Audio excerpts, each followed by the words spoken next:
Hello everyone, welcome to episode 43 of Nolzur's Marvelous Tutorials with RealmSmith. Today we are painting the stone giant. You guys asked for it, we are doing it. I think this is the last of the giants.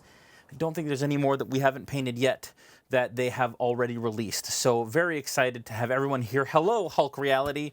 Good to see you guys, and thanks for making us your preferred entertainment experience of the apocalypse.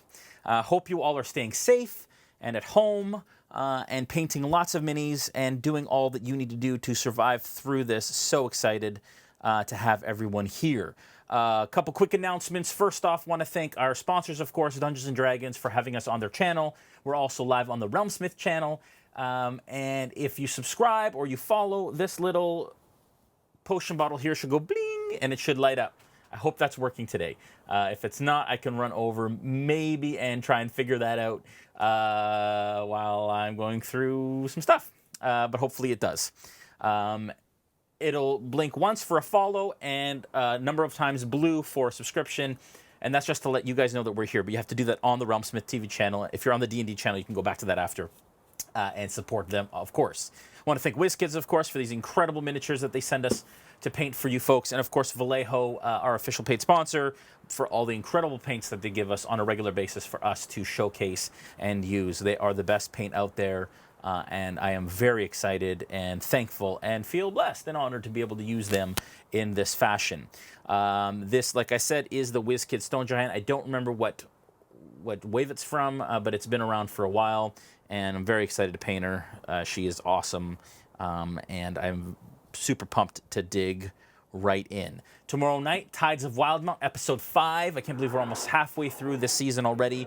That will be at 7 p.m. Eastern, 5 p.m. Pacific, and that is our Wildmount campaign, straight from the pages of the Explorer's Guide to Wildmount as we play through one of the opening adventures for everyone there.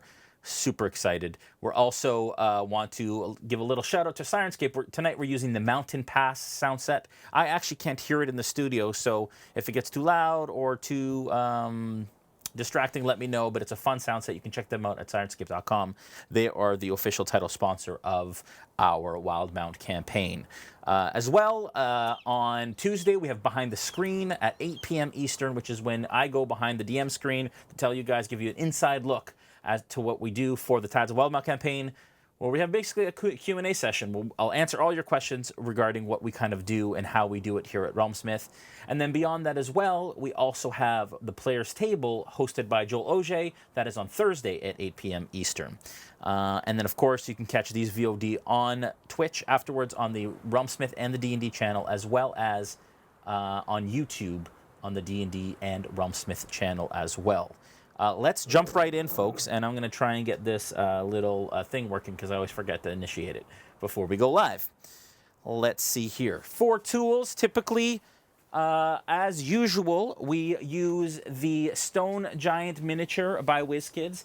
That is a Dungeons & Dragons miniature, and as you can see, she is awesome and wonderful and stoic and all the rest. As well, we're going to use some Vallejo brushes tonight. I have a 0, a number 1, and a number 2 brush for the job at hand, as well as a dry brush. I also have a larger brush for some of the dry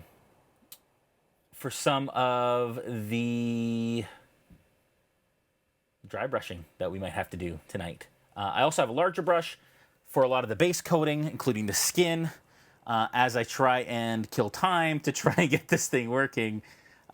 Because for some reason it's not, but that's okay. You know what? We'll have to go without it for tonight. But that's not a huge deal here. Just restarting it. Also, of course, we have some water for diluting your paints, as well as washing your brushes. Paper towel, of course, for dry brushing and for washing things. And paint palette for storing your paint, and of course mixing the paint as well. We're going to be mixing quite a bit of paint tonight, so I'm excited about that. For paint lists, we have a wide range of grays that we'll be using. That's a somber gray, steel gray, and stonewall gray for highlights. Bone white for some of the fur on her shoulders, and then we're going to use a sepia wash to add some depth and shadow to that. As well, we have leather brown and heavy brown for a lot of the leather areas. A black wash to go over the skin when we darken it up. Black for the eyes, because they have these dark kind of black eyes, as do stone giants. Heavy blue-gray for the base. And plague brown and rust over a base of heavy brown for the club she has in her hand, because it's kind of like a stalactite kind of thing here she has here. It's really cool, and we're going to use some rust effects to kind of add that orangey kind of texture or feel that a stalactite in the wild has in a cavern. These stone giants do live underground. And you imagine she just kind of like broke one of these off the ceiling in order to make it into a club. Imagine getting smashed with a stalactite. That would not be cool. I think stalactites hang from the ceiling. Hang tight, stalactite, I think.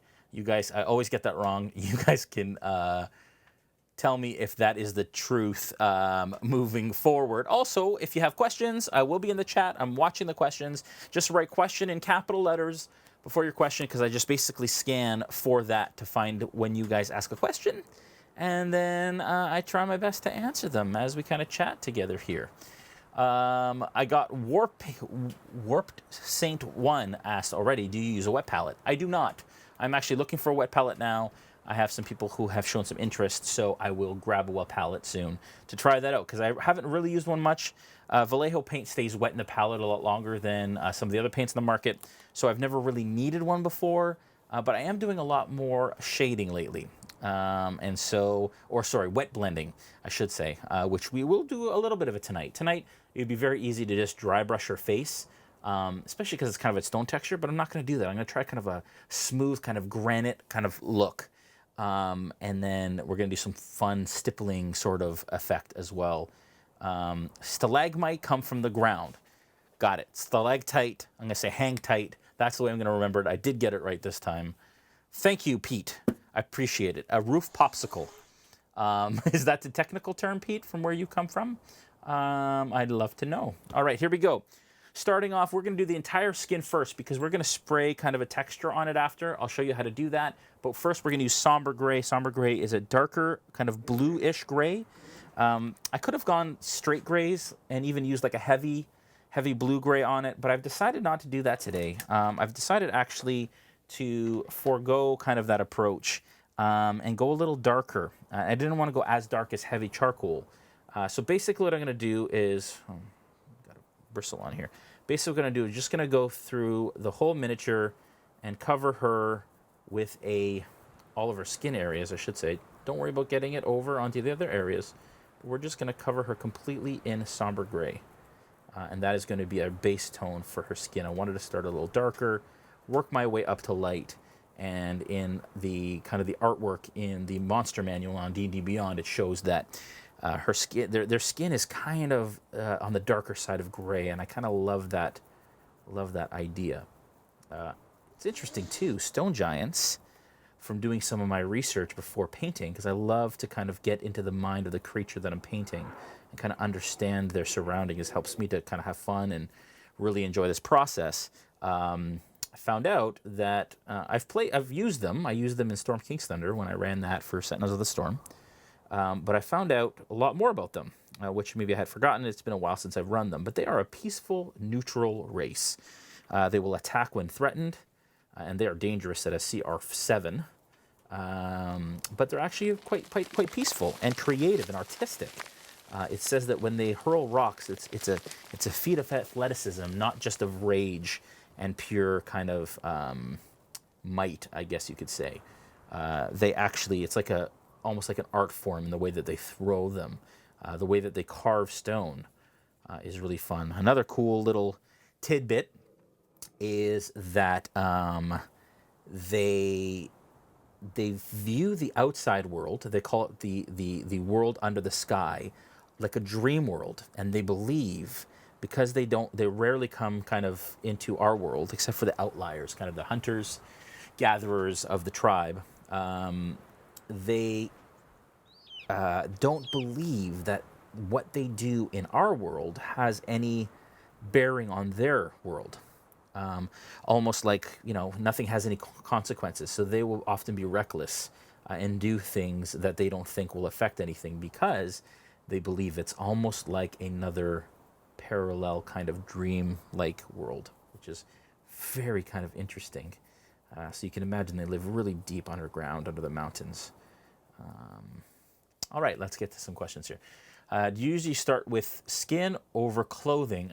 D. Nicole, I actually choose. So my rule of thumb when painting minis, and I've said this before many times, and many people will say this, is start from the inside out. So what I typically do is start with the details that are the deepest recesses and kind of details on a miniature. So as you can see, for this it's the skin, especially because of the way that I'm going to paint it and kind of highlight it and shade it. But typically, and this just happens to be the case for her, is that the deepest parts you can paint first because you don't want to paint, like I wouldn't want to paint the, this is a rough miniature because it's kind of like a flat mini almost in a sense. Like there's lots of separation between the parts. But for example, if I were to paint something that was higher on the detail, like a piece of clothing, and then try and get in and do the skin, I may get gray all over that clothing. So you want to go deepest first and work your way out is kind of where I start. So it's not necessarily skin over clothing. It really depends on the mini and what the kind of the deepest detail area is that I want to hit first. That's how I usually tackle them. Let's see. And I'm sure once I paint all this, as usual, I'm going to come by and go, oh yeah, totally missed that part. Because when the paint is wet, because it's glossy, the way that the light kind of refracts off it, I'm using words that I don't even know, scientific words that I don't even know if make sense. But as the light hits it, it tends to obscure some of those areas that you might miss. As well as the paint dries, it shrinks.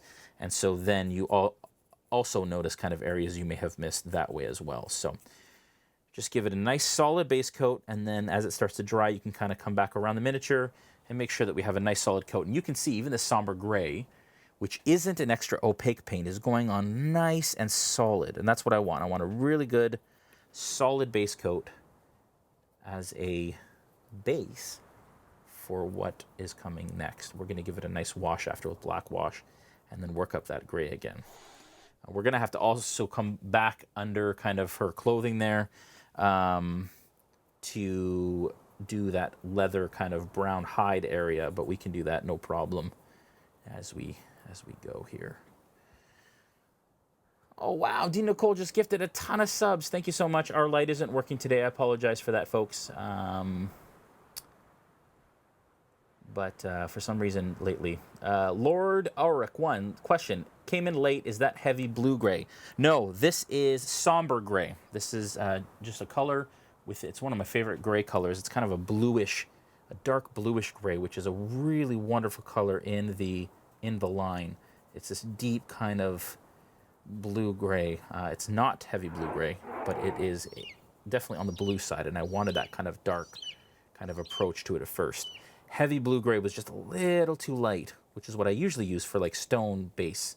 But for today, I'm going to be using this instead. And I'm just going around the miniature, checking to see if I've missed any spots, any obvious spots. But that is the base coat on her skin. Looking good.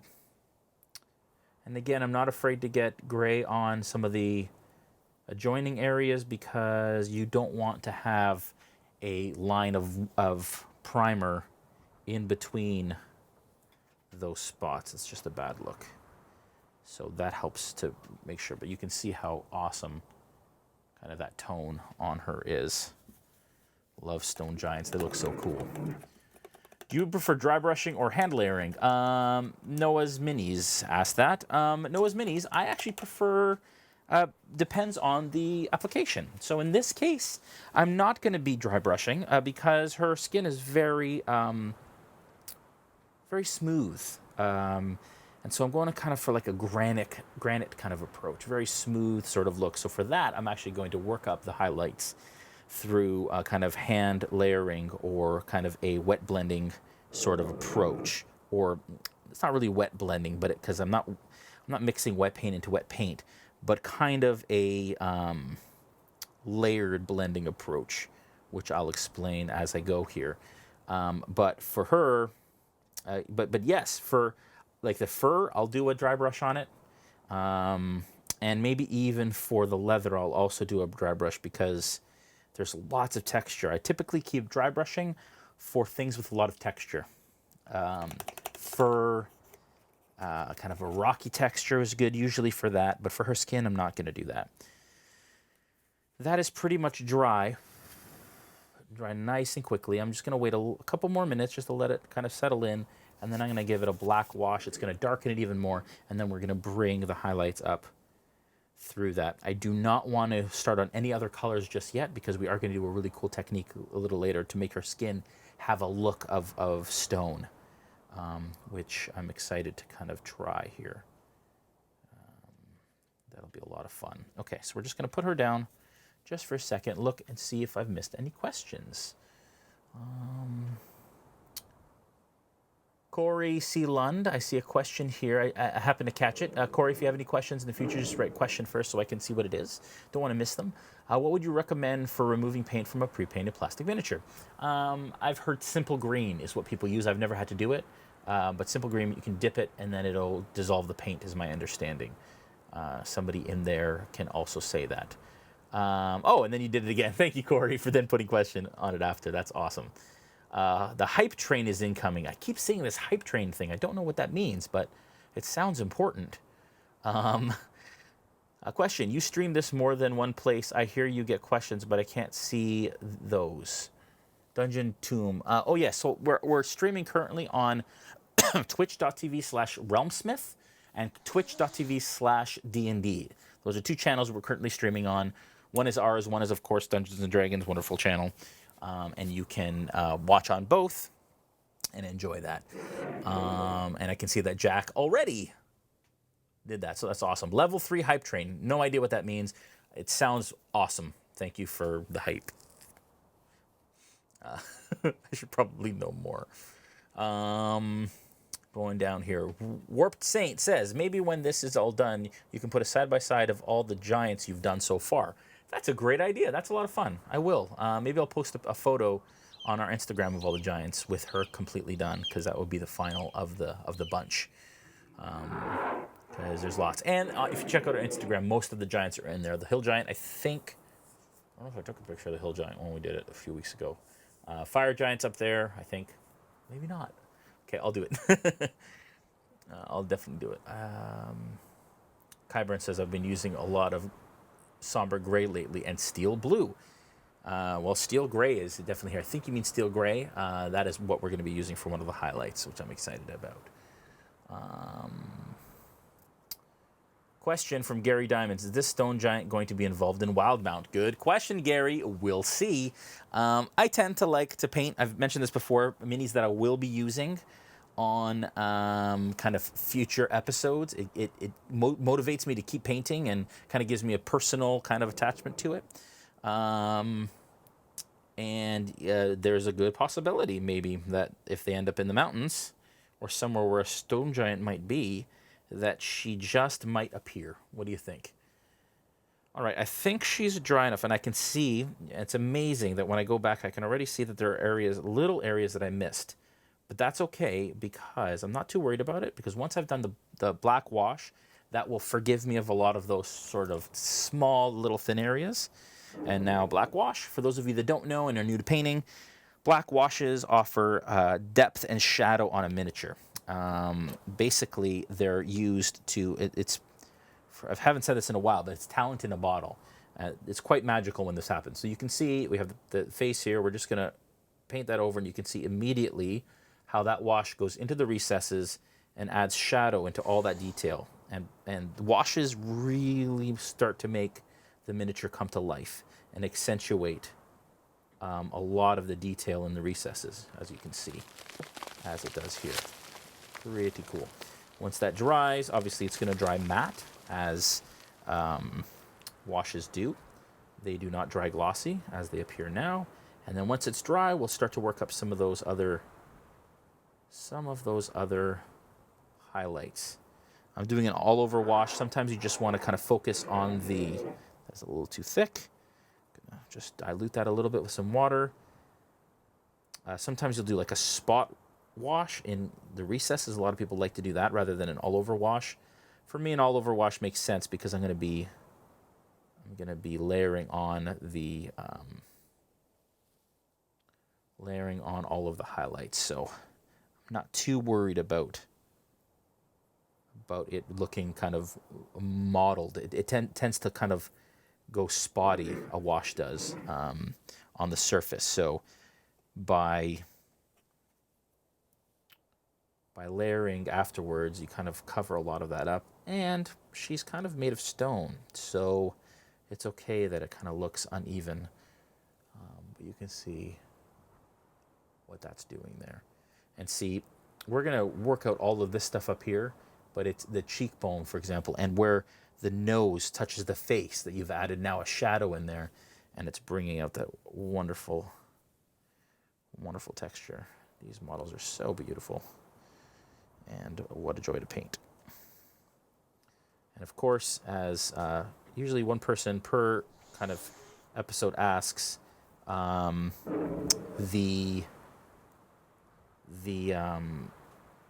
WizKids minis come pre-primed, which is really cool. So basically, I took her out of the box basically like the hour just before I started painting, which is super cool and awesome. So there it is. Okay, so the wash is on. I'm just going to let that dry, and that again is going to add, for example, delineation in the hands. And it's the deepest recesses that I'm most concerned about accentuating using this wash, because the rest is going to be layered. So we're just going to put that down for a sec. Question. Oh, that was an older question. Let's see. Jay, that hype train is because so many subs have been gifted. Oh, I love that. Thank you, Shadster, for clarifying.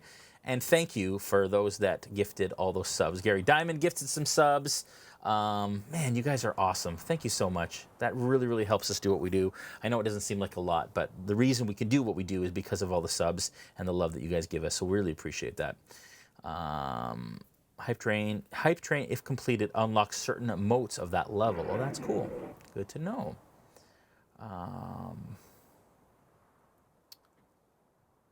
The Rolling Meeple says, have you painted a Baylor before? Will you? There is a Baylor that I got. I believe it was a Baylor.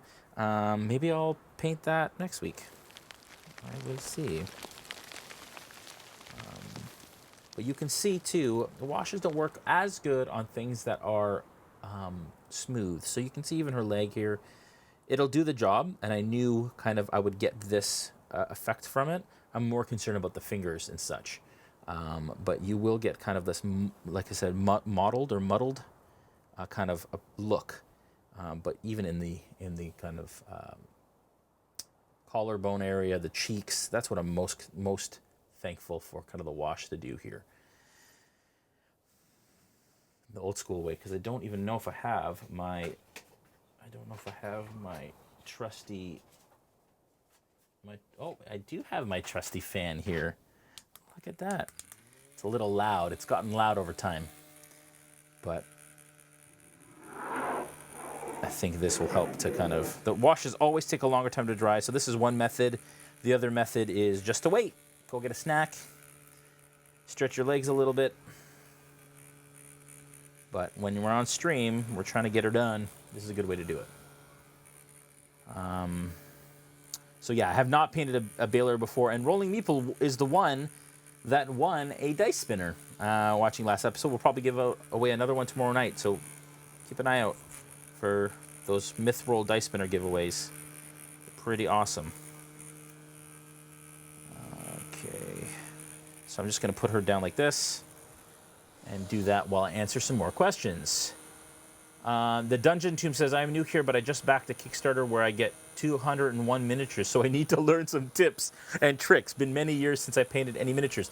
Dungeon Tomb, that's great. If you head to our YouTube page, we have 42 episodes of painting minis. And even if they're not the exact minis that you have, you'll learn little techniques from each one that you can transfer. That's what I did, folks. To get to kind of where I am at skill level, I watched tons of tutorials and just kind of like learned by osmosis by watching stuff. So yeah, awesome. Glad to hear. Is any cool tools to get started I should get? Dungeon Tomb, a decent set of brushes, a decent palette. If you want a wet palette, it's fine, but it's a bit advanced. And of course a water pot, and that's it. Really, if your minis don't come primed, you're gonna need primer. Either a brush on primer or a spray on primer. You can get Rattle Can. Vallejo has really great Rattle Can primer.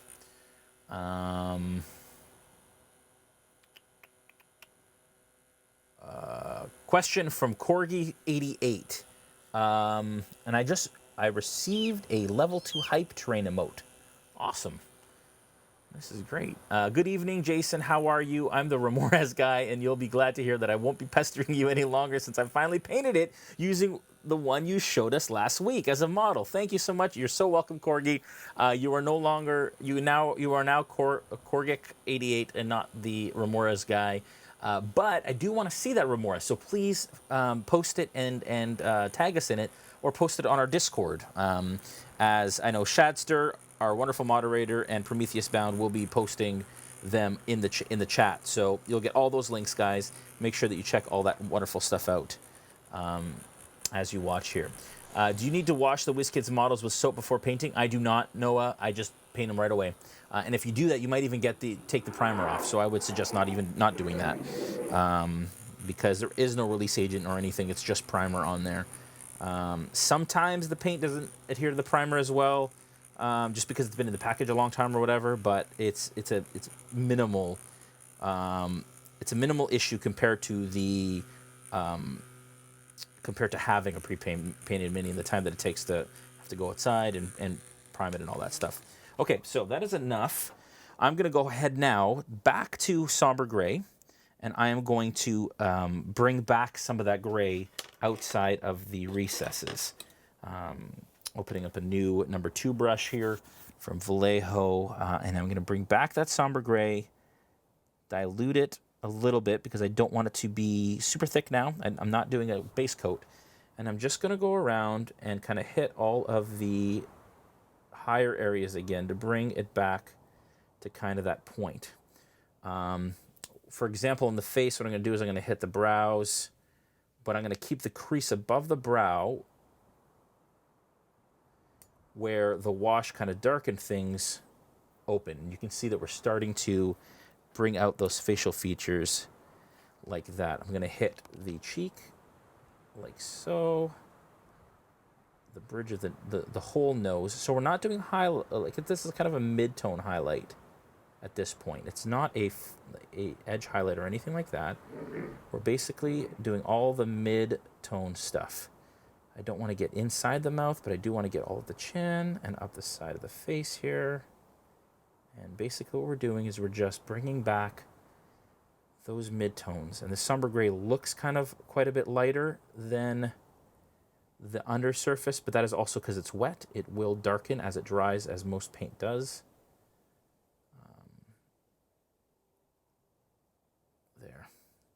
But you can see now how much smoother her face looks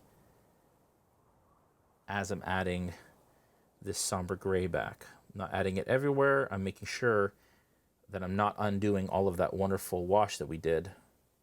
I'm just bringing it back into kind of the mid-level detail. Like so. And the nice thing is the wash kind of shows you where the deepest recesses are, where the shadow should be. That's the awesome part of these washes.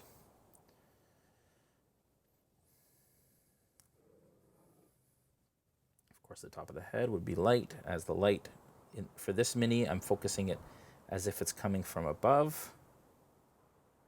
Back behind the head here, there would be some shadow, so I'm going to leave kind of the base of the skull dark. But you can see there, now we're getting some really cool depth there. Again, I'm going to go in here on the chest area. There's kind of a bit of a crease, kind of showing muscle here, so I just want to make sure that I leave that kind of open down here, the sternum area. I'm just doing blocks now. I'm doing blocks of texture, or blocks of paint, to kind of show, accentuate those shadows even more. I'm going to come down from the neck. Like a fold in the neck here.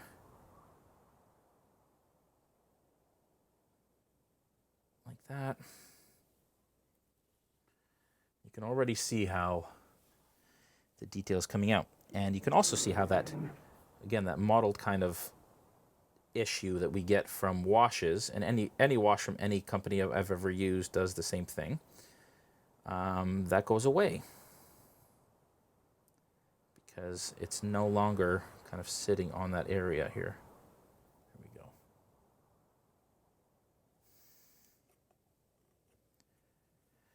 Okay, so that is the head and neck, chest area.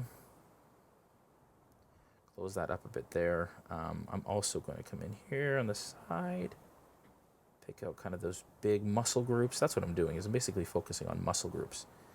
Having a slight understanding of anatomy sometimes helps. I was a comic book colorist in a previous life at a comic book studio here in Toronto, and learned a lot about that, just watching, coloring comic books and just watching artists and working with their work and reading a lot of comics. You pick up a lot of kind of where the muscles exist and what those, but with these miniatures, because of the wonderful detail, it kind of tells you the story on its own. And the washes kind of help to, again, accentuate those muscle groups. And you can see too that the paint has dried down quite a bit to allow for, so it doesn't look as stark a difference. But we're working out all these kind of muscle groups. That's great. There we go. Awesome. Let's see if there's any other questions here. If I missed any.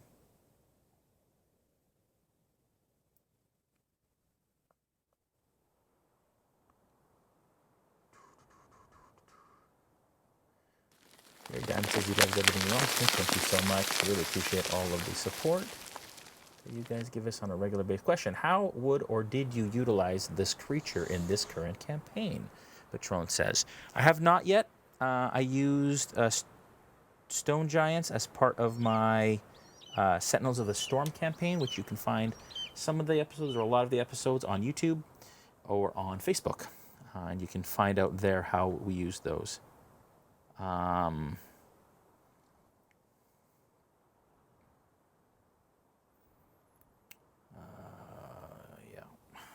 Okay. Just gonna, again, what I'm doing is I'm just picking out the main kind of muscle groups. And sometimes I just make it up. If I can't kind of figure out how something's gonna go, I'll just do lines and figure out, and it all kind of makes sense. You just basically have to be happy with the final result that you get. You are the boss of your mini. There we go. The hand, I want to leave a little bit of that. Hit those knuckles like that. You can see we've added some depth here in the wrist, in the bend, and then we're just going to tip the fingers all the way down with this, like that. And then, of course, as we build up those highlights, we'll get more and more kind of detail in there. But again, this is just kind of the mid-tone. This process does take longer. I would be done already if we were just dry brushing, but I just want to show you folks kind of this subtle highlighting process that we're using, or that I like to use on really any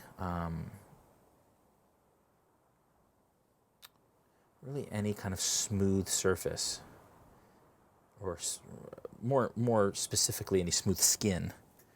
And if you do thinner layers, you'll get more of a subtle approach. Mine aren't super thin, but if I were to work this up with multiple thin layers, then it will kind of be even more subtle of kind of a build. But for me, I've talked about this before, the value of how many times a stone giant will appear on my table is how much time I'm spending painting it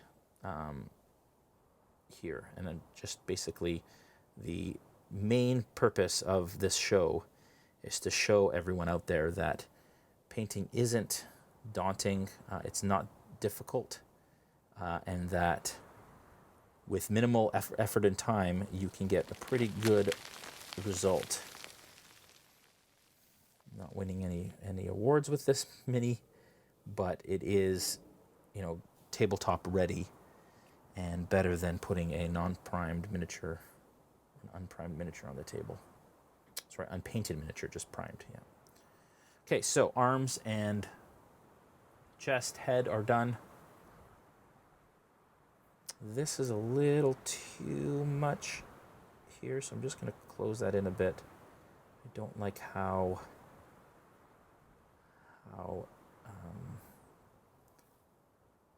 stark that was, so I'm just going to leave the crease there. Now again, with these muscle groups on the legs, just picking out the main muscle groups. There's one here. I don't know what they're called. I just kind of know what they sort of look like. There. See? Just picking those out. Leaving that darker gray in the recesses. Of course, I'm going to hit the knee here. The knee typically has kind of two parts. Like that. And then the side of the leg, we're just going to kind of hit the whole shin with this somber gray coming down the front of it. Leaving the darker gray kind of closer to the top here. Leave a couple lines in the foot. And then I am going to leave some shadow under the calf area. Hit the ankle, come back there, and you can see there, like that.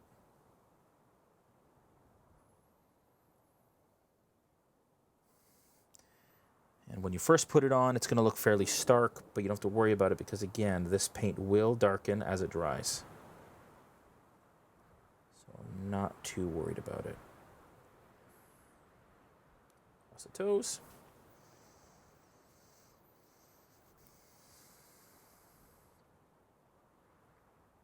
And there is nothing wrong, folks, if you want to just dry brush this mini. Again, it's a stone giant, and it'll give kind of a stone texture if you do that. So don't be afraid to, if you want it to be quicker, to do that. Again, I just like to show kind of different approaches to doing things. And her skin is very, very smooth. So I wanted to kind of accentuate that.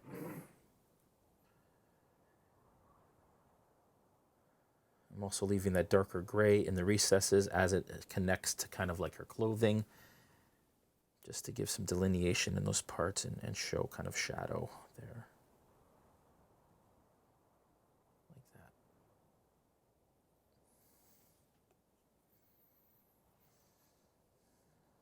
She's got a crazy kind of divot in her, obviously very athletic calf.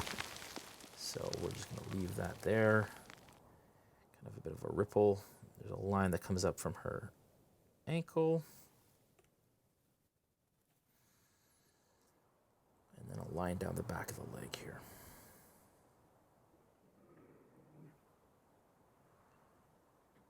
As you watch, a lot of you will kind of develop your own sort of approach. And that's kind of the idea, is I'd love to spark some inspiration, and then and then pick and choose kind of the things that you like or don't like about my techniques, and then hopefully bring it to your own miniatures and kind of learn your own sort of way. Definitely don't smack the camera when you're doing a live stream. That's not professional. I'm going to leave the underside just that dark, and there we go. That is the kind of the mid-tones. And again, up close, obviously it looks really delineated. Those lines are thing. But if you bring it back, again, these should look good from like a foot to 2 feet away. All right. Any other questions here? Question before your question. So Jason, oh no, DC Lacer. Thank you, DC Lacer, one of the moderators, just put question before question. Let's see. Question. Have you painted minis created on a PLA 3D printer? Any advice? I have, actually. Careful, because resins do shatter. So I've been painting minis like prototypes from WizKids, and I'll drop it and it'll psh, because resin, that happens. And so just be careful while handling them. Make sure that you clean them before. That means like all the supports and all the kind of little nubs that it leaves, because those do show up when you're done, especially when you paint. And don't be afraid once you've primed your 3D painted minis, that you then clean them up a bit more, because the prime really brings out some of those imperfections that you may want to clean up. Those are kind of my little tips for painting 3D printed miniatures.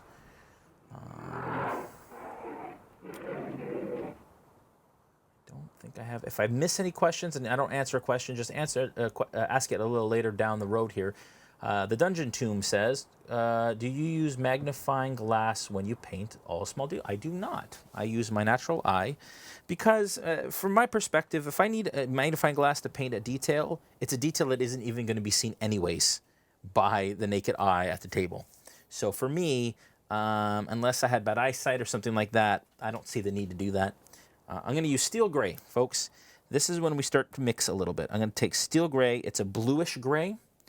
Again, I wanted to give her a bit of a bluish kind of gray look, and I'm going to take 50% somber gray and 50% steel gray, and I'm going to mix that together to get somewhere in the middle, dilute it with some water, and now we're going to do the kind of next level of highlights with that kind of mix.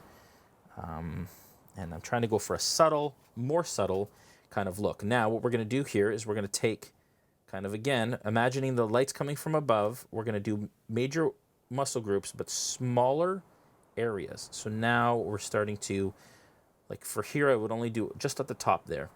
And it's smaller area within the area that we just highlighted. And for this, I'm probably going to do more kind of line work rather than big areas, depending on where they are. So on her neck, I've created another little divot using the paint. On her face is a perfect example of where to do this. So I'm going to do it on the bridge. I'm going to hit her nostril, but I'm going to leave that gray in that recess like that. I'm just going to hit her lips, hit her chin here like that. And then I'm going to hit just the edge of her chin, but leave the dark kind of area above it. Come down her chin on this side, and this is just the edge of her chin where the light would hit. The top of her cheek, kind of like that. Top of the cheek here, coming down kind of to the face, to the mouth area, like that. Her brow, but closer to the middle. Not so much further out to the side.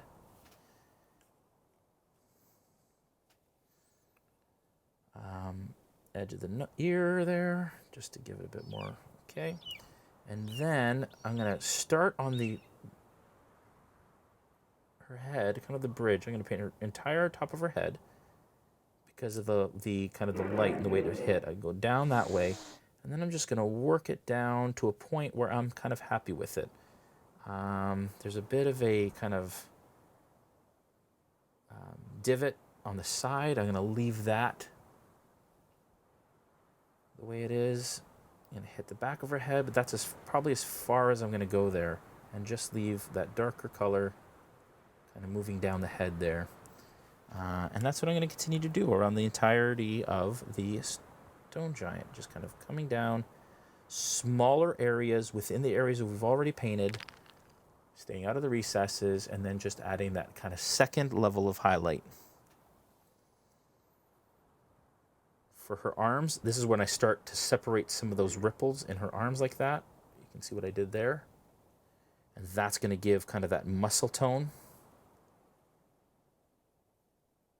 Then I'm going to come down here again, same thing. Oh, went a little too far over there. That was a bit of a boo-boo, but that's okay. Not too bad.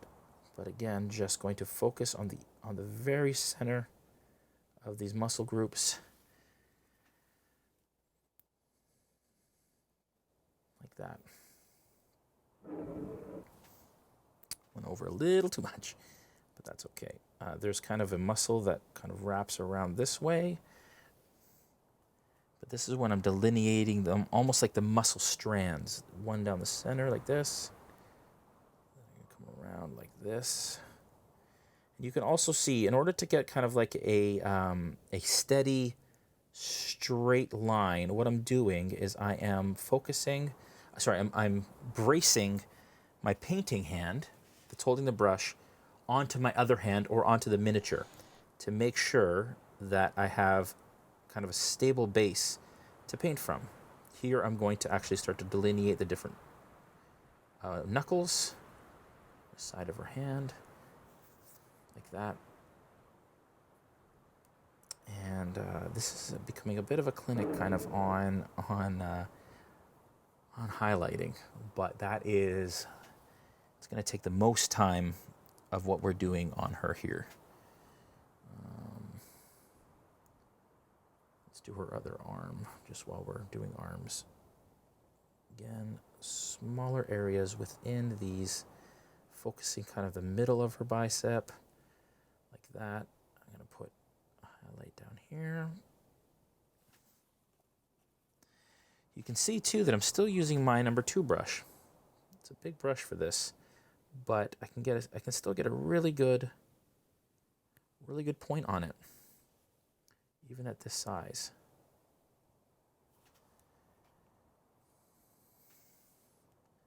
I try to use a large brush until I absolutely can't anymore, until it gets to the point where it's just not possible. Then I'll switch, because I find if I move to a smaller brush too soon, then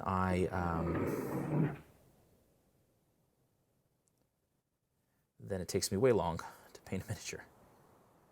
For these, I'm going to just in the center of it, because it's kind of in a shadowed area, and then I'm not even really going to do the bottom of her arm here. I'm just going to do her bicep, leave the rest dark. Again, light is coming from above. Her leg, same thing. Kind of accentuate the end of the muscle group. Over here, same thing, just kind of on the top of this muscle group. This is where I want to focus. And just the edge of this one, and I'm going to leave the rest of it kind of in shadow under the leg. Definitely going to hit the knee, because that'll be the most kind of light, because it's a point. And then hit the shin all the way down here. And again, this is where you start to accentuate some of the different muscle groups and how they... How many times am I going to say muscle group in this tutorial is the question.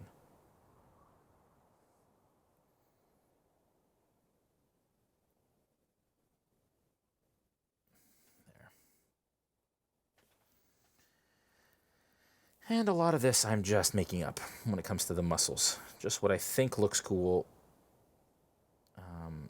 and using the miniature, the actual model itself to educate where these highlights should go.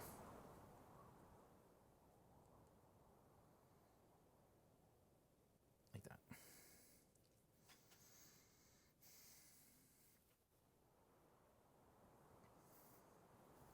I'm probably missing a ton of questions because I'm kind of focused on getting her done. Question. Sound effects in the background are a little loud at times. Hard to hear you over them. Thank you, Corey. I can't hear it in the studio now, so I will turn them down just a touch. There we go. So we can upload pics for minis to the Discord, of course. Ket Matari, there is a painting thread that you can upload them there, and we check them and take a look at all of your work. So you can absolutely upload to the Discord on the painting channel. I'd love to see what you guys come up with.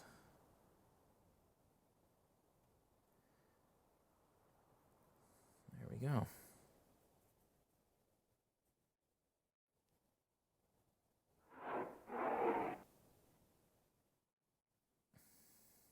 Cool. Okay, and then final leg for this kind of second midtone or first highlight maybe. See, I just made up where that divot should be. I don't know. But hopefully it looks cool in the end.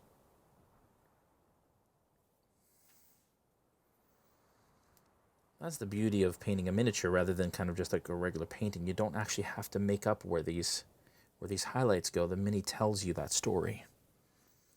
It lets you know where exactly to put those lines. So you don't have to worry about kind of knowing or understanding anatomy. The anatomy is right there. You know, basically what you really have to know and kind of understand better is how light would play off that surface. Basically, you know, all of these areas are either a cylinder or a sphere. And so how, you know, I have to decide, is this a cylinder or is it a sphere? Do I need a round kind of highlight or do I need kind of an elongated line? That's what I'm deciding as I'm going around this miniature. Hit the camera again, that's great.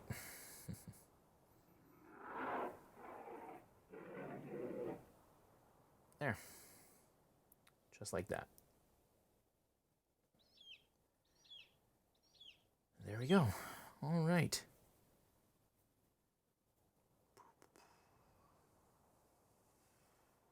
There. So that is the kind of the second highlight done. And then what we're going to do is we're going to go with the same brush, believe it or not, we're going to do a I have a question here from Apulo Felgar. How would you correct big boo-boos? Would you paint over with previous layers, color, or remove paint? Wouldn't remove paint, start again. I would just paint over with previous layers. That's usually enough to do and to get the effect that you need. I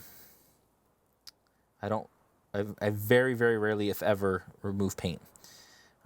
Everything can be painted over. If you get a boo-boo and it's still fresh, quickly grab a brush that is clean with a little bit of water, and you can usually almost erase it.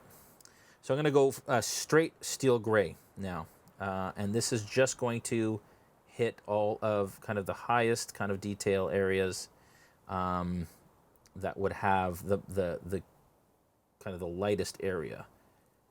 Top of the head, and there's some lines here in the head that would get it, but the crown in and around here, there we go. Basically at this point I'm just getting kind of the highest detail areas, some paint with that straight steel gray. And again, you're making, each time you make one of these highlights, smaller and smaller area.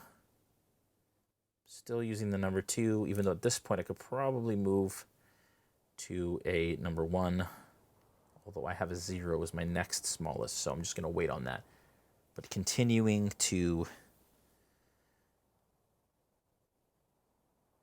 accentuate these muscles. And at this point, not hitting all of them, just most of them. Kind of the bigger areas. And as you kind of move along it, you're going to start kind of eliminating muscle groups. because then they'll be too small to add a highlight. That muscle group does not get another highlight. Just hitting the knuckles at that point, like that. Looks a lot bluer on camera than it does in my hand, actually. So she does not look like a frost giant in my hand. She kind of does on camera a little bit. But that steel gray is actually, it's got a lot of blue in it, and that's why. So I'm going to hit that. I'm going to hit her knee, of course. Just the end of her quad. Where, again, most of the light would hit. The back of her calf. Ankle. Heel. Like that. And her toes.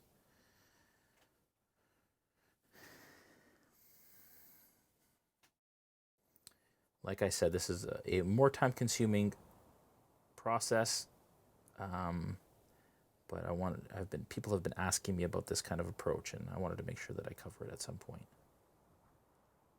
I did the same thing with the frost giant.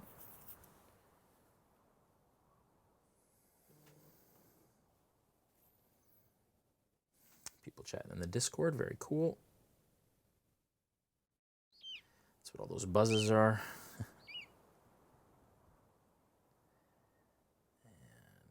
Along there, top of the bicep, mid of the bicep too.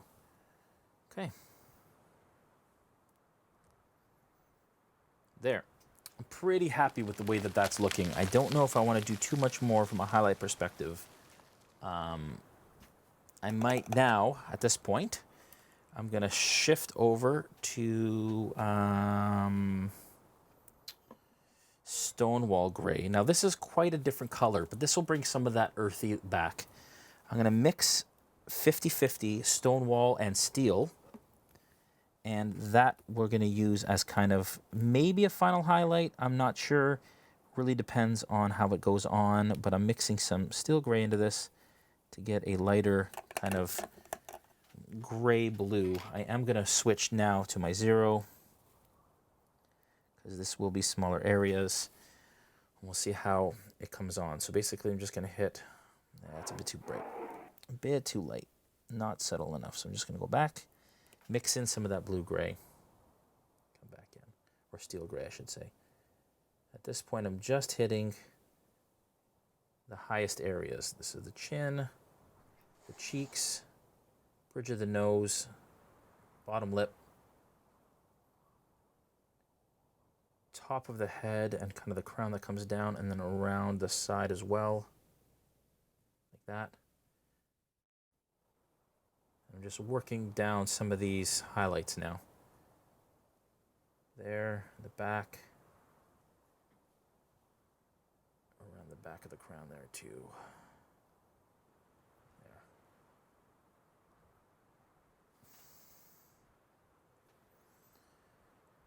Now I'm just going to do kind of like a little, again, this would be a, this will get a highlight, like her the top of her chest area gets a highlight like a sphere. I'm just going to hit the edge of her collarbone, like that. There'll be a line just down her neck there and here as well. Top of her ear would get some. I think the face is looking, it's got enough. I think it's got enough highlights for me. Don't want to go any brighter than that. On the back of her neck, I'm going to just do a line down here like that and like that. Just 2 lines, kind of giving that look. Make sure I'm still hitting questions here. Question. I'm DMing my first game soon. Noah Mini says, any tips on how to handle it?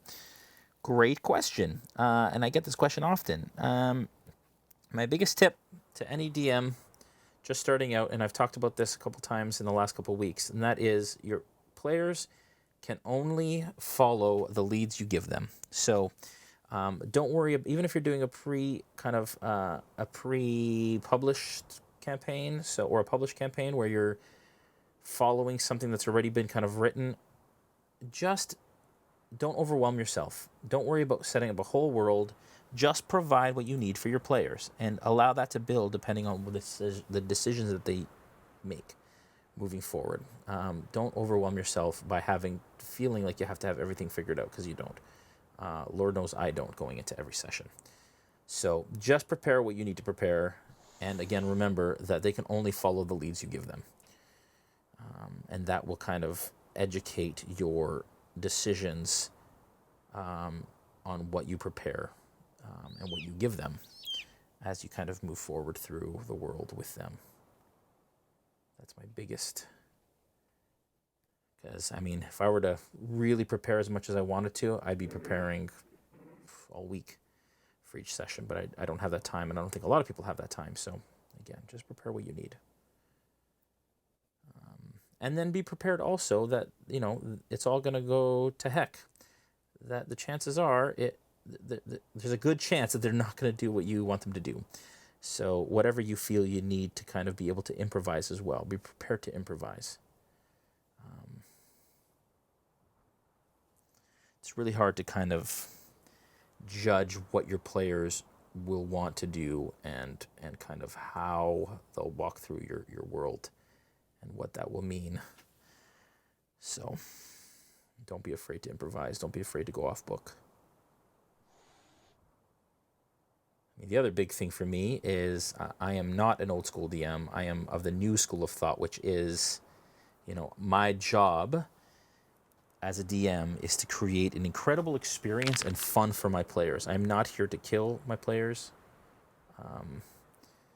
That is kind of a bit of an old school kind of mentality when it comes to D&D. You can see I use my finger there actually to wipe off a bit of that because I thought it was a bit much. But yeah, I am not here to kill my players. I'm here to help them have fun. And if they have fun, I have fun. And I'm facilitating fun for them. And in turn, I find that fun. When they have an amazing moment in game, there's nothing that brings me more joy than when they feel like heroes. And so that's kind of my approach to DMing. And something I would suggest for new DMs.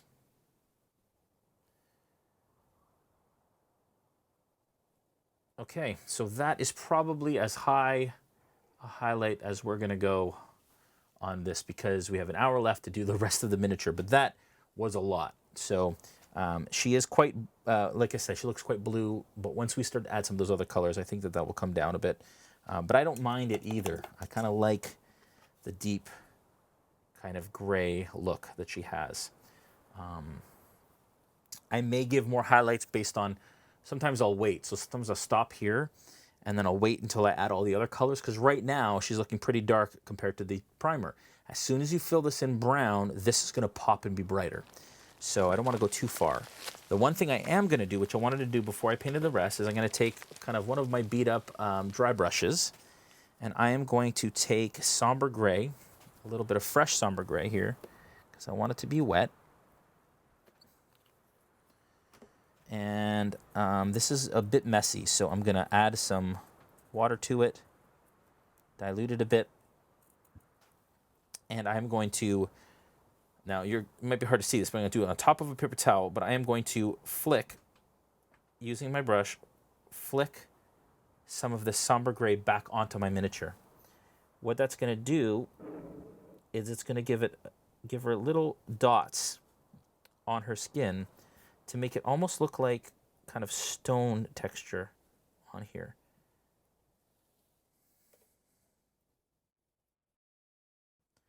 This could be scary because it feels like you're ruining all the wonderful work that you've done. But for me, it's going to almost add almost like a pore texture.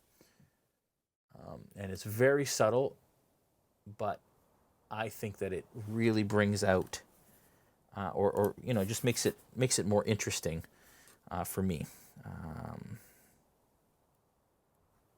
But there it is. And just adding some of that. It's really subtle, but it adds a bit of realism to the kind of the rock texture you can see on the leg there. Very cool. I could even go in and add some lighter, which actually I might do. Why not? I'm going to go in now into some Stonewall Gray, which is really light and bright. Don't know how this is going to go, so I'm going to try it somewhere I'm not too worried about. There. That's cool. And on some of the higher areas, so some of the areas that would get highlights, I'm going to stipple it or spray it, I guess, onto some of those areas, like the top of the head. And that'll give the head some texture. And this is my way, without dry brushing, to give her a stone look.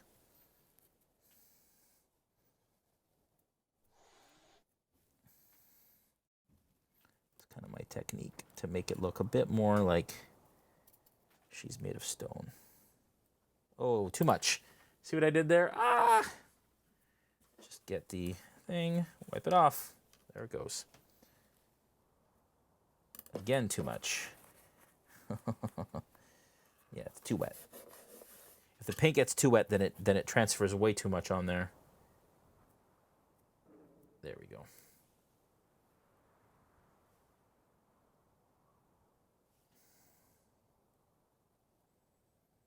Like that. Okay. We are going to wash our brushes, make sure they're nice and washed, make sure there's no paint in the ferrule, which is the metal part, because then they'll really gunk up. And we're going to go ahead and start to paint the rest of the miniature here. Yeah, she really turned out nice, I think. I like it. I like it. Okay. Where are we going to start? Let's start with leather brown. We're going to paint her entire kind of dress that she's got on here. Leather brown. Going to use my number 2, of course, to cover as much ground as possible. And there's kind of multiple layers to this, so I want to differentiate them. Let's see. There's a piece that comes down here. I think I'm going to make that like a heavy brown. It looks like there's multiple kind of layers of different leathers. And so I want to use different colors to accentuate those different layers. Now, we want to be super careful in this case. Sometimes we base coat an entire miniature. Now, we want to take this leather brown. We want to be careful, and we do not want to get it on our skin, because that would be very difficult at this point to fix, to go back and kind of fix that. So let's not do that. So, you know, I'm being kind of rough around here, but as soon as I kind of come in to somewhere that touches skin or is close to skin, I'm going to be much more careful in here. I may still finish her by 7. I thought all of that skin detail I was adding was going to really shorten my time, but I think we might still be okay.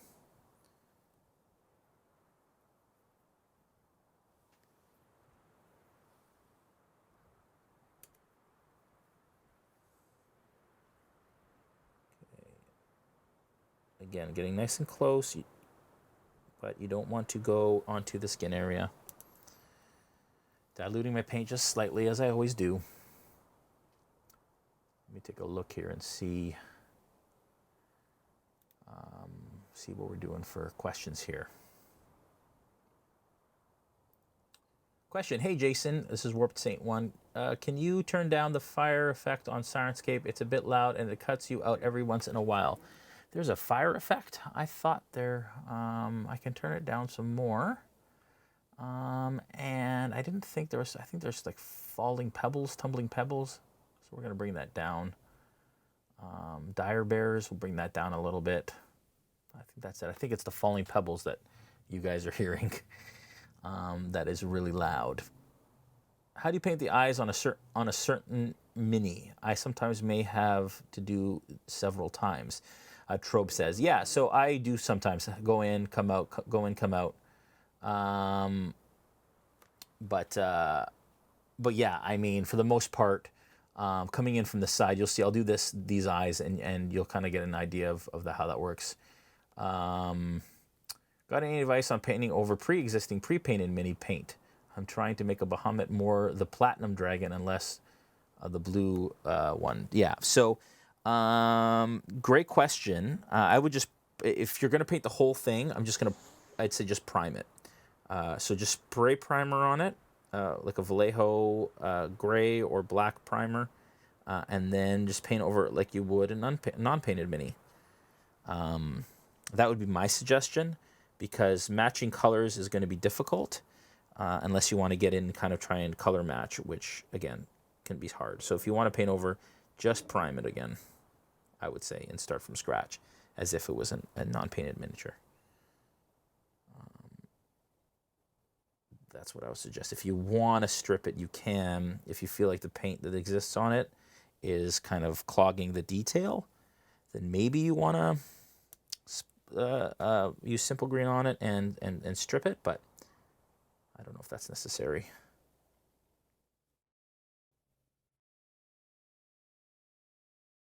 There we go. Just going leather brown crazy on this thing. Just trying to cover it all up.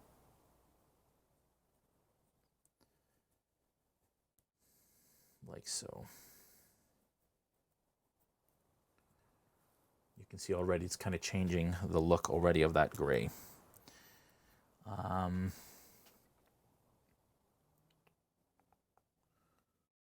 I imagine that Weeping Jay says, I imagine that tomorrow I receive the miniature of my character created on Hero Forge. I have never painted a figurine.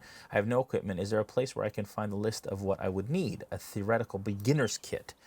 Weeping Jay, like I said, if you don't have any paint or anything, you can get Vallejo paint from your local. Check your local game store first, because a lot of local game stores, of course, are struggling during this time. So we really need to support them to make sure that they're there when this is all over. So that's a big thing. See if they have paint that they can send you. They may have Vallejo that they are selling, and then they can ship to you. A lot of stores are doing that. If your local store isn't working, or you can't find a local store that carries paint in your area that was willing to ship to you, then I believe there's a lot of Vallejo on Amazon. Check there. And of course, you'll need brushes, a water pot, and a palette. But if you watch the video from the beginning, this video or any of our tutorials, I have a tools of the trade list, which will tell you kind of what you need to start painting minis. Just the basics. And then at that point, it really depends on what color paints you want. So then at that point, you just got to decide what colors you want to use. But our miniatures our tutorials will give you kind of ideas of different color types and schemes, and then what colors you would use to kind of highlight those areas. So you can kind of get like if you find that you want to use red, watch our red dragon tutorial, for example, and it'll show you how to highlight red. That would be my suggestion as to what to do there. We're also, Vallejo is releasing a set of paints partnered with WizKids, which we're very, very, very excited to be involved in, and I curated and am creating all the tutorials for those. So those will be in the market sometime in the summer is the plan. I don't know if this whole thing has slowed that down at all, but that is the plan moving forward. And they will have actual kits for painting the unpainted minis from the WizKids line. So I've curated specific kind of technique sets. If you go back in some of our episodes, I actually showed off those kits. So you can check those out. You can find out there's 2 40 paint kits, a starter and an intermediate kit that you can get, that you will be able to get, and then also technique sets for specific techniques. So for painting armor and weapons and fur and all that kind of stuff. So you can check that out. This is always fun, trying to get, I call it the undercarriage of a miniature, kind of moving the miniature all around, trying to find a way to paint under there is always fun. But I did it. And again, if there's a corner that's really difficult to get your brush in on a mini, and you're like, oh, I can't get it there, then chances are nobody's going to see it anyways. So I wouldn't stress out about that at all. or too much. I won't say it at all because I stress about it too, but in the grand scheme of things,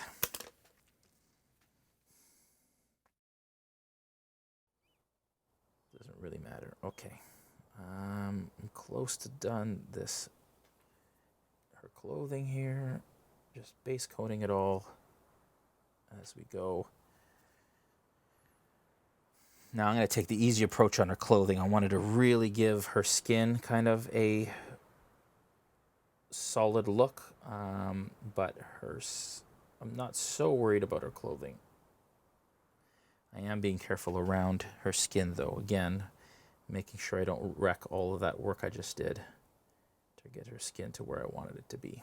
Sorry, I'm off camera here.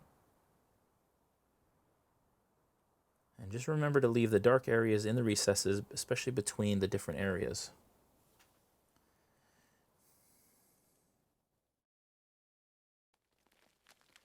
Like right here, that darkest area between the clothing and her skin is really going to give delineation there and depth to that miniature. So I want to make sure I keep that nice, solid, bluish gray color in the recess there.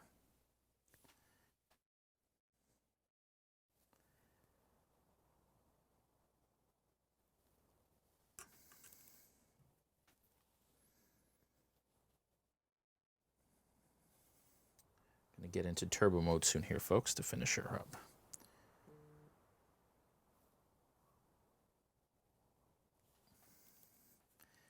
And you can see that I'm dipping my brush in my water before I get paint so that I can dilute it a little bit. So I can mix it a touch in my palette so that it just flows nicely and it's not kind of sticking. There we go, in the detail.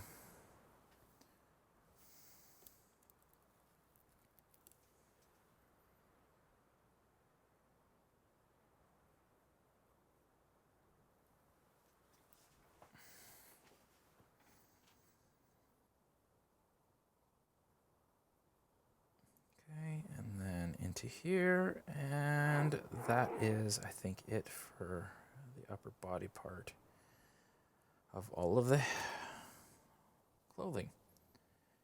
There we go.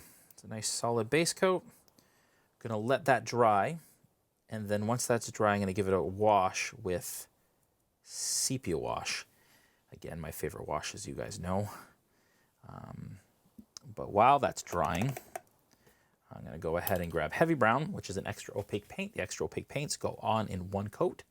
They're designed, I mean, that leather brown basically went on in one coat too, so the Vallejo paint really covers well.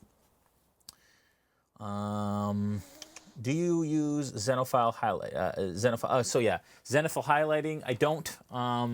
That is so. For those of you that don't know, it's when you airbrush or use a spray can to kind of put a white paint here and then paint over it. I don't do that.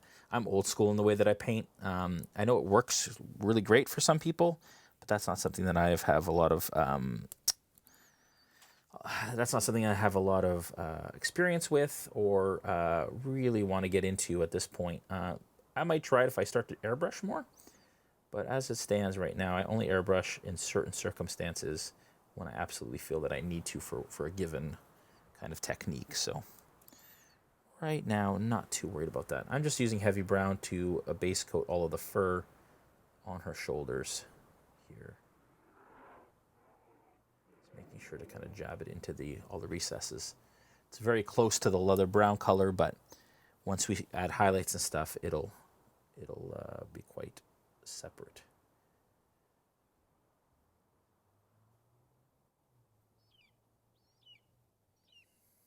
Again, making sure not to touch that skin like that.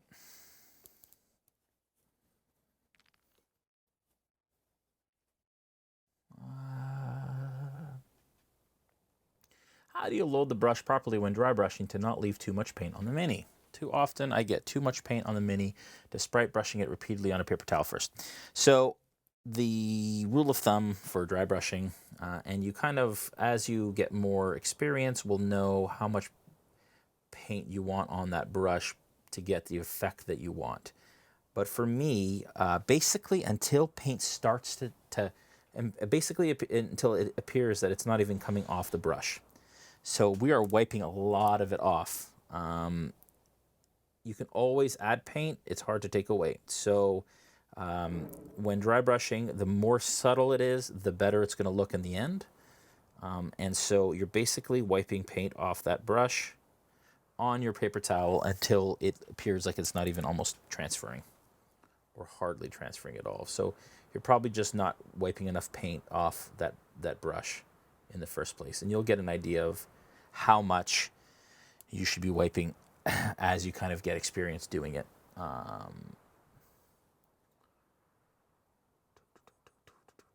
How do you paint the eyes? I got that already. Cool. Let's see. Any more questions here? Not seeing any. Oh yeah, Jay, how do you keep your brush tips sharp? Any advice? Cleaning, yes. So for me, whenever I'm pulling paint off a palette, you'll notice I rotate my hand like this so that it brings the brush tip to a point, so that I have a nice tight point when I'm actually painting. In the end, though, after you've washed your brush, I typically wash it and then bring the tip to a point between my fingers, so that when it dries, it'll be at a point still. That's incredibly important. Also, I'm not as good at this as I should be, admittedly, but you can get like I think it's called Master's brush soap, and you can basically clean your brushes. It's important to not get paint into the ferrule when you're loading your brush. If you get paint into kind of the area where the bristles meet the metal, it will gunk it up and it'll change the way that your brush acts or functions on your miniature. And so you want to be really careful of that. And you want to clean it out if it happens. So those are some ways that you can keep a good tip on your brush.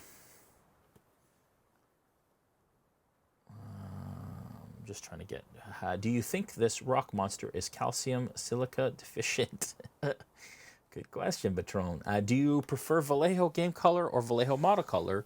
Is one better than the other? Noah's Mini says.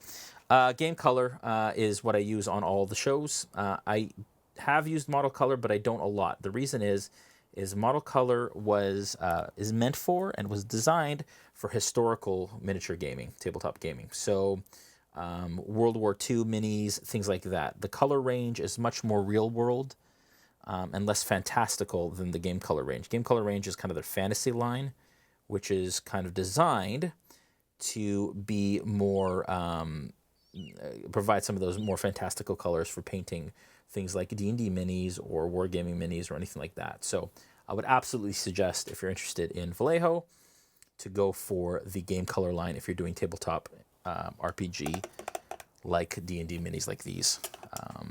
Those are the differences. Okay, so that is, I'm going to wait for that to dry.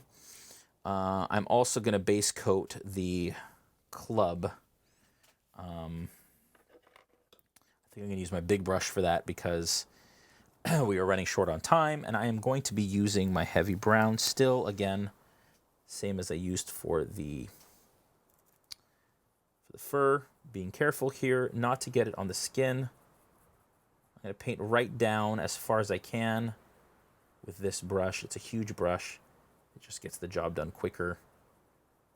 It's actually a dry brush that I still use for a lot of different things.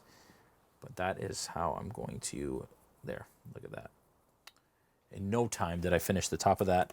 And again, I'm making this look like a stalactite that this stone giant just literally pulled off the roof of her cave that she lives in, and now is going to smash somebody over the head with it if they come too close to her clan or her tribe. So that is kind of the the look and the feeling I'm going for here. Some more heavy brown. I'm running out. And again, I have a rust effect that I've pulled for this mini that I'm going to use on this stalactite club to make it, kind of give it that kind of water deposit I don't even know what the scientific terminology would be, but that kind of orangey sort of deposited look that exists on a stalactite when it's in a cave, that kind of sits in the recesses and kind of runs down in certain areas. I'm sure it has something to do with the minerals that exist, but that's what I'm going to do. I don't want it to look like wood, so I'm trying to make it not look like wood because it is a stone club that she is wielding here.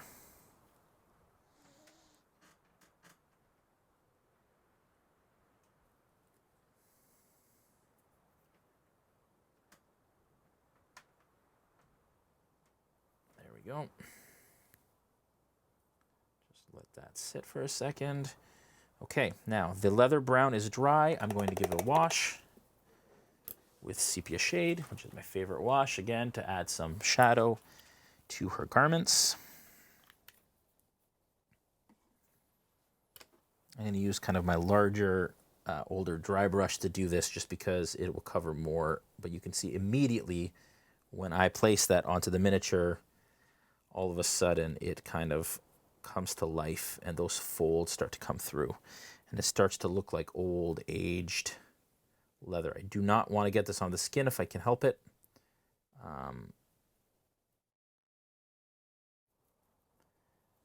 As it will change the kind of the look and color of that skin. I want the skin to be kind of a cold blue kind of color. I don't want it to be brown like I just did there. So I'm going to get my number 2 that's clean, and I'm just going to wipe it off. You can use a finger. And then I'm just, like I said, going to all over wash with this sepia wash into all of the recesses on this leather. Kind of, they look like just like mismatched hide, animal hide. I don't know if I'm going to differentiate the different colors at this point. We're running out of time. So I think I'm just going to leave them all the same kind of color leather, I think.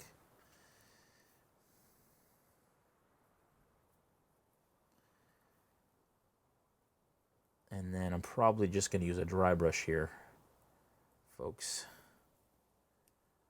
I think that's the technique I'm going to use for the leather because it's got great folds in it, lots of texture, so it would be perfect for that. You can see already how that's looking. I'm just going to kind of let that go, let that dry. This isn't dry quite yet, so I'm going to leave the club for now, but I'm also going to give that a sepia wash as well. While that sepia wash is drying, I am going to grab that same brush that I just used. It's a little wet. I'll grab the other dry brush I have here. And I'm going to grab Stonewall Gray to start. And I am going to take some of that, put it on my dry brush. And again, for dry brushing, folks, load your brush. You don't want to load it to the ferrule, just the top. And then you're just going to wipe most of it off till it almost is not depositing on the paper anymore. And then I'm basically just going to dry brush the fur. Start to do this, and it's going to just pick up the fur texture. You can already see how that's happening.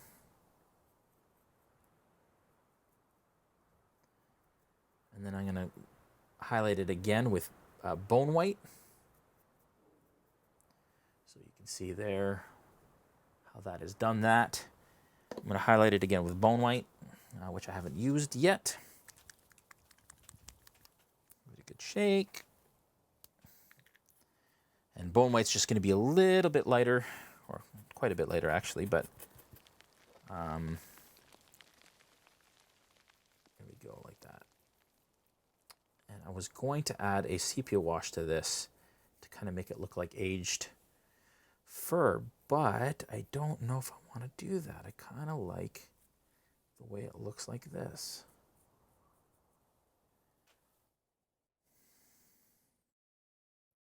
I don't think it needs it. Yeah, I don't think it needs it. I kind of like it. I think I'm going to leave it just like that. Looking good. Okay, so again, we're letting this wash dry a bit. To dry on the club now. Again, I'm going to use the sepia wash.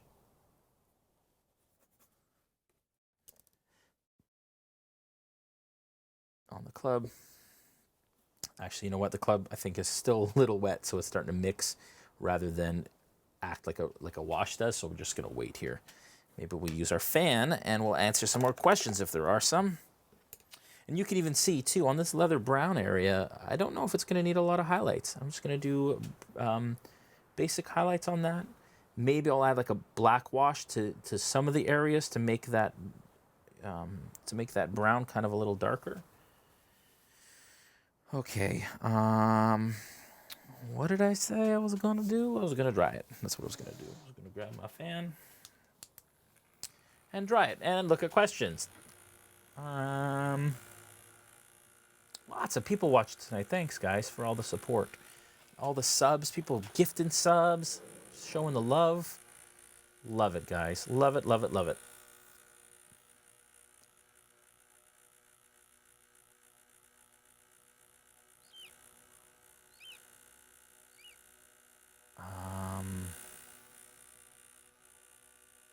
Good, Shadster. Kit Matari says, so to highlight, you were following the mini anatomy and reducing the area of these highlights as the brightness got higher. Yes, that is exactly it. And I wish I had said it that simply than the way that I explained it. Yes, that's exactly what happens. So it another question from Kit Matari. So it kind of looks like a topographic map as your highlight gets brighter and brighter. Exactly. It's exactly the approach. Weeping Jay says, imagine that tomorrow I receive the miniatures of my character created in... Oh, yeah, I think I already answered that question. I probably missed it the first time or whatever, and then...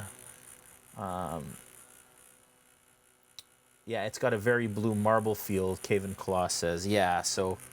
Definitely got I wanted to kind of make it look a bit more. Again, it's a lot more gray in my hand than it is on camera. But I kind of don't want to get that dark kind of blue kind of approach look. Do you plan to use any of the game color effect paints? Yes, so I was going to use Rust today, Kyburn. And they are truly amazing. You are right. Question from Dungeon Tome. Just checked your homepage out and about your boxes. You write you get this themed papercraft terrain by Fat Dragon Games, but I didn't think he made any new papercraft anymore. I bought them all on DM's Guild, so is that just for you? Yeah, so it's just the regular stuff, the Fat Dragon papercraft that we use, the stuff that he's always had. But we just theme it to kind of have it, and we also print it for you. So you get papercraft in the box. You have to cut it out and put it, but it just takes away the effort that it takes to print it and so on. So, but right now, unfortunately, as everybody knows, we're not accepting subscriptions on our boxes because we're having a hard time getting product from our suppliers right now. So we are still shipping what we have to people who are subscribed, but we're not taking new subscriptions right now, unfortunately. We'll let you know when that changes. Oh, Snap says, Jason, I know you usually use your Vallejo brushes for the tutorials, but do you have a daily driver brush that you use for the majority of your work? I use all Vallejo brushes, actually, even in my regular stuff. Sakura says, what would be a good mini for a beginner like me to start with? Something with a lot of surface area, like a hill giant is usually good, or something with a lot of texture that you can dry brush, because you'll get a really good effect from that as well. That worked really well. Oops, I always do that with my... looking good.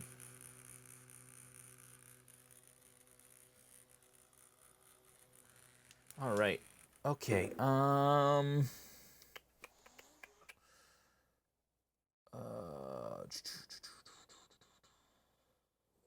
getting through all the questions here. Dungeon Tome also says, just check your... Oh, I already got that question.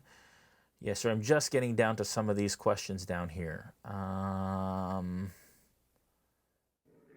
often do you replace your brushes? I replace them. It's hard to say, but every few months I'll have to replace a brush, usually. Question, are we going to see the other giants? Warped Saint says, possibly. Maybe I'll grab some. Actually, maybe I'll have my son go grab some, and I can show you the difference between the blue and the stone giant blue. That might be good as well. Do I have any questions over on D&D? Is it possible to apply wash to black paint and have it visible? D&D Rage, not usually. Unless you do black and then do like a brown wash, sometimes you'll get it. If you want kind of like a dirty kind of effect in it, but not really. Not usually.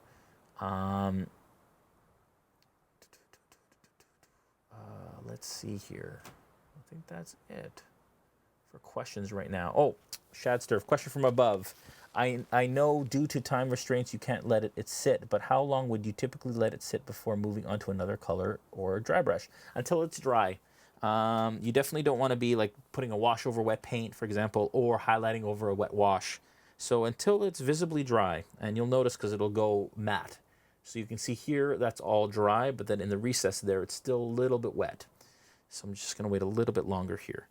I'm just going to mute myself so I can call my son.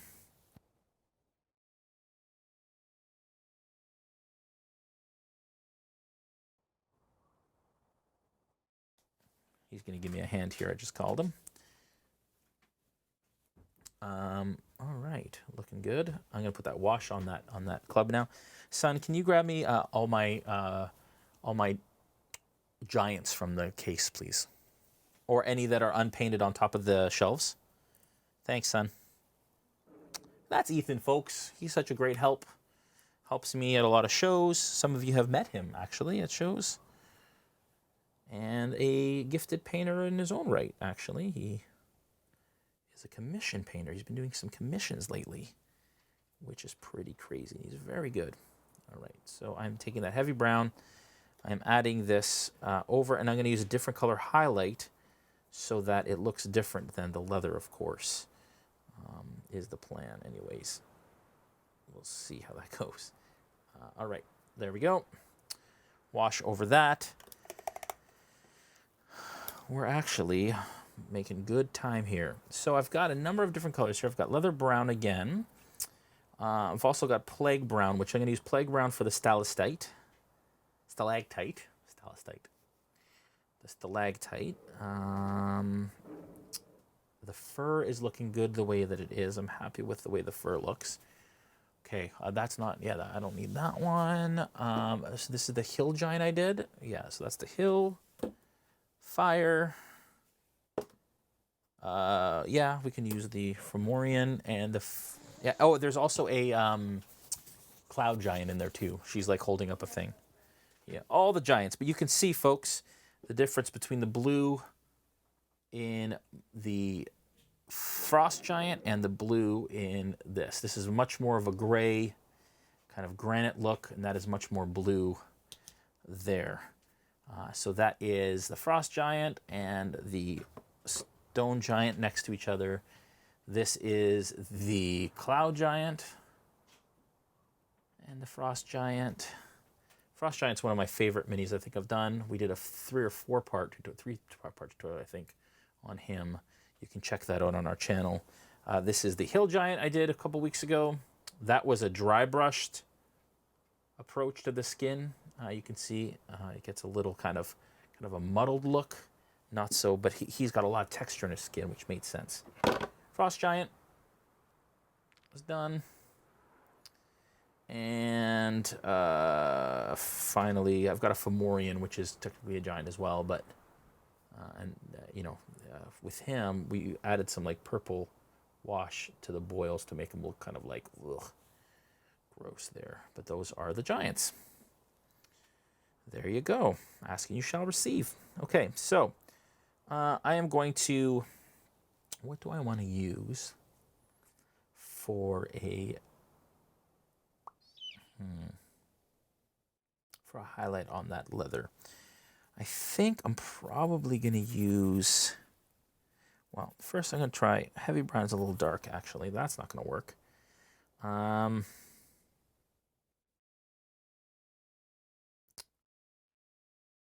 going to use plague brown, and I'm going to go up to a mix of that and bone white. So plague brown is kind of more of a yellowy color That's going to look good on the leather. I just don't want it to look the same as the club. So I'm just going to dry brush this color onto his leather, and that's just going to highlight it real nicely.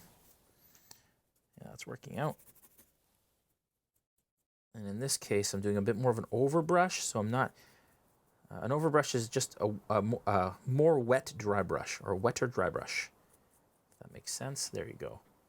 And it's just depositing a bit more paint. And you can do that on texture that is a lot more deep. The deeper the texture, the more you could potentially do like an overbrush to catch. But subtle texture, you'll just end up painting into the recesses. That looks cool.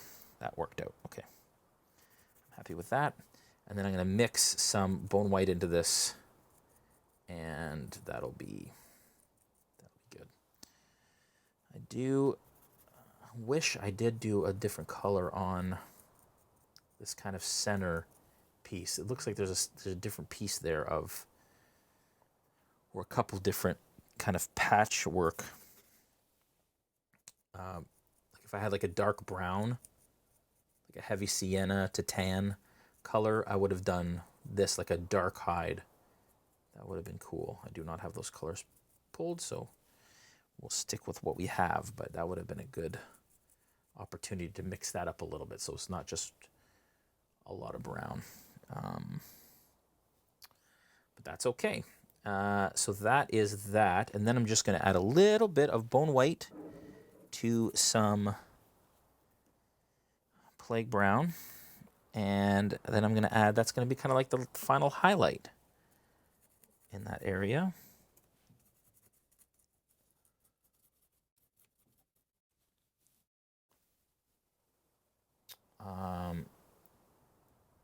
How do you know what color to start with? That's a great question. That's from Haunted Ghost Killer, watching a ton of tutorials. I just watch tutorials, decide. I kind of start with a dark color usually, sometimes a mid color. Sometimes I start with a light color and then work my way up based on kind of the final.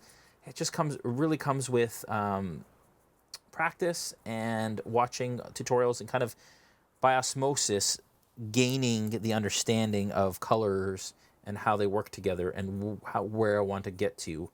So yeah, so that worked out. So basically what I'm doing is I mixed bone white with some some plague brown, and I'm just now hitting the highest details of what I want to highlight. I'm assuming like the edges here, which would be a little lighter, and across come some of the larger sections of and larger folds. I think that's all I'm going to do on the leather there. That turned out nicely. Again, I wish I had done two-tone, but I would have needed more colors for that, and that would have been a lot. All right. So that is all done. This is almost dry. As soon as we're done that, we're going to do that. And then basically for the base, don't think we're going to get to it today, but I'm going to use heavy blue gray, and then I'm just going to do a black wash and then highlight it with Stonewall gray. And then there'll be a bit of a contrast between the Stone Giant and its base. While that is drying, though, I'm going to go ahead with my zero brush, and I am going to take some black, which is the only reason I have black, and I'm going to paint the eyes on this thing. They have jet black eyes.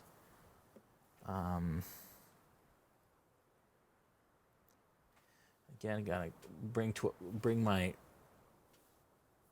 brush to a point. I'm gonna come in from the edge, which I usually do, and just paint black into this socket there, where the eye is. There isn't much of an eyeball for them, so just want to make sure I get it like that. That's it.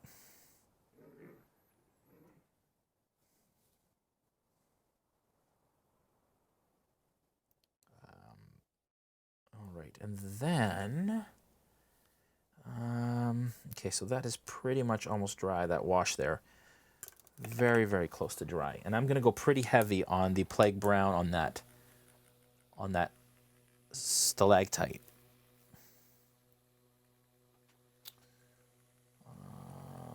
Is there a reason you didn't brush the hide before you added a wash?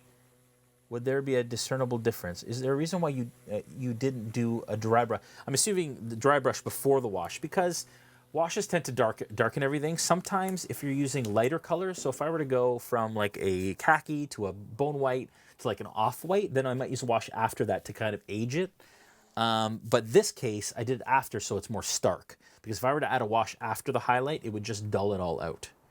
And also add that kind of mottled look that washes do. So this gave it a much more kind of stark and lively look to it. Now I'm going to take straight plague brown, and again a pretty heavy overbrush on this.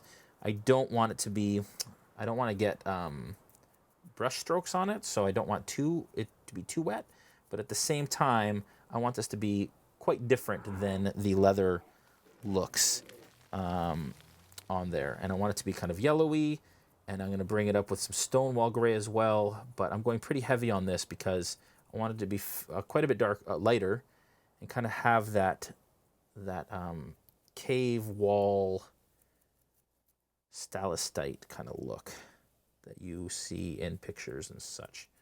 So there, I went pretty heavy with an overbrush on that. Looks good. Does not look like wood. And then we're going to do a couple more highlights, add some rust sort of effects. I might even stipple some like deposits, almost like a sodium kind of drying deposits on it as well, to make that look really cool there. I could go with a black wash in here and darken that, or even like with a brown wash of sorts, umber wash, into here to make that a darker kind of color too. Or even an ink. Actually, an ink would do it very well. We're going to do that. Actually, I'm just going to call to my son. 1 second.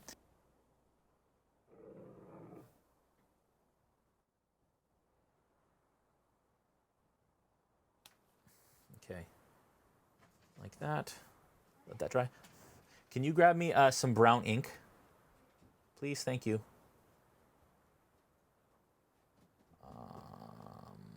Just looking at questions. Do you recommend a wet palette? Yes, I do. If you want to try it.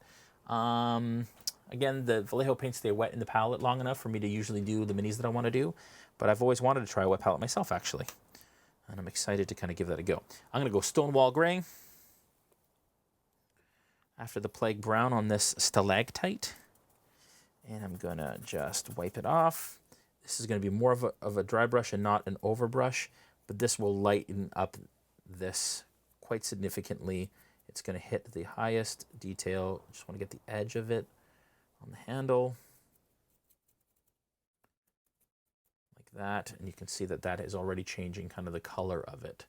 And then finally some bone white, which I don't have any wet in my palette right now, but bone white will be the final kind of highlight on this.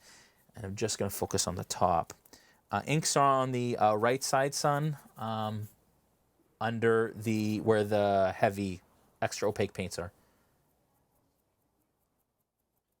You can't find, what washes are there, son? Inks. Yeah.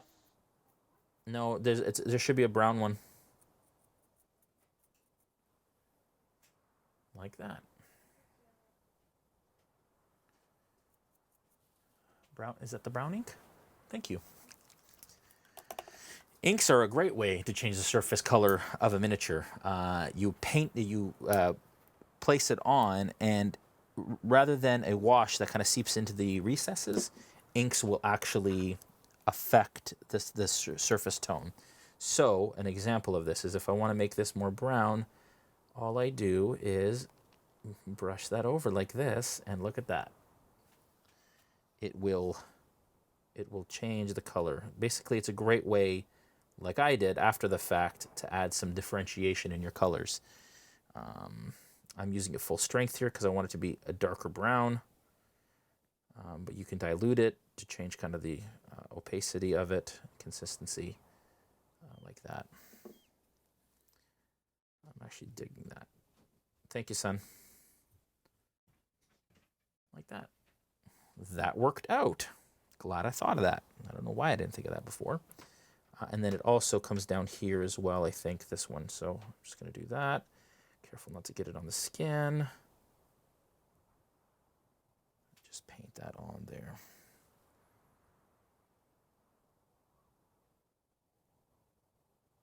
Like that.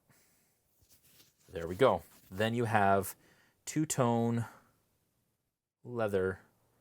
And this is a great way to do this after the fact. If you do a whole area a certain color, want to change it up after the fact, that's a good way to do it. I could even do, if I wanted to, I could do this whole upper area, this darker color, which would actually look really cool if I wanted to. I may actually do that. Why not? We have 10 minutes left, and I don't have much more to do, so I'm going to go ahead and go all the way here. Just really darken this other part, as if it's all been stitched together from different types of hides. You could even use like 3 different I could have used like 3 different tones here, but this worked out really nicely. And the Vallejo inks are just so good. They go on nice and smooth. Like that. There. Like I said, inks are different than washes. Washes are intended to kind of add shadow. Inks are used to change the tone or the color of an area. They're much less opaque than a wash is. There we go. Perfect. Okay, so that worked. Stalactite is done, except for what I wanted to do, which was to use rust. So basically, this is totally experimental. Never done this before, but I am going to basically take rust into a dry brush like this, wipe it off a little bit, and I'm just going to stipple it onto areas of this stalactite, and it should look kind of like they do sometimes when they have deposits in them. Kind of those mineral deposits. Like that. Yeah, it works. Not too much, I just want a little bit. But almost like it was hanging for a while and all of this stuff kind of built on it over time.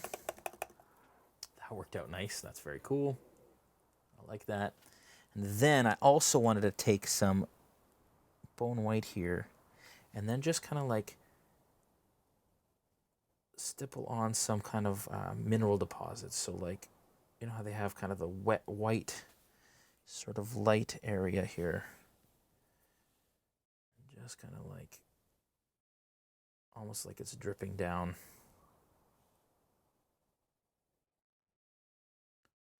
In some areas there.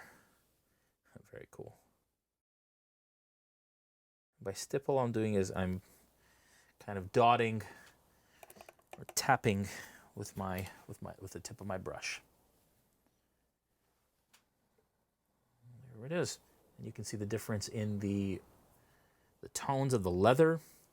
And then, like I said, all you do is heavy blue-gray on the base, a little bit of black wash, then attach the base, mini base to it like this, and you've got yourself a stone giant in 2 hours. Less than 2 hours, because we had announcements.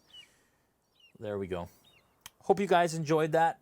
Again, the VOD will be on YouTube, both on the D&D YouTube and on the RealmSmith YouTube. We love everything we do here. We thank you so much for being a part of it. Thank you for making us your preferred entertainment for the apocalypse, as usual. Paint all the minis you can. Post them in our Discord. Join our Discord and post them there. And I'd love to give you, if you want any tips or thoughts or questions, just make sure that you tag myself, RealmSmith, in the, you'll see where I appear in our Discord, to make sure that you get what you need from me, because there's a lot going on there, so it's kind of hard sometimes to see it. So just make sure that you tag me. And make sure if you put them on Instagram or Facebook that you tag us there as well. I love to see your creations. I look at them all the time, and am so inspired by all of the hard work and miniatures that I see constantly kind of going up. We will see you tomorrow night for Tides of Wildmount, episode 5. Can't believe we're almost halfway through a season. Very excited. Tomorrow night is, we're leading to the pinnacle of the kind of first adventure arc of this campaign. So I'm very excited. It's going to be nuts tomorrow night. So definitely try and tune in there. There's something crazy under this blanket here that you'll see tomorrow. And then also behind the screen, 8 p.m. Eastern on Tuesday, and then Players Table Thursday. And then we're back again for Nolzur's the next Sunday. So thanks, guys. Have a wonderful night. Be good to each other. If you liked what you saw here, please follow and subscribe.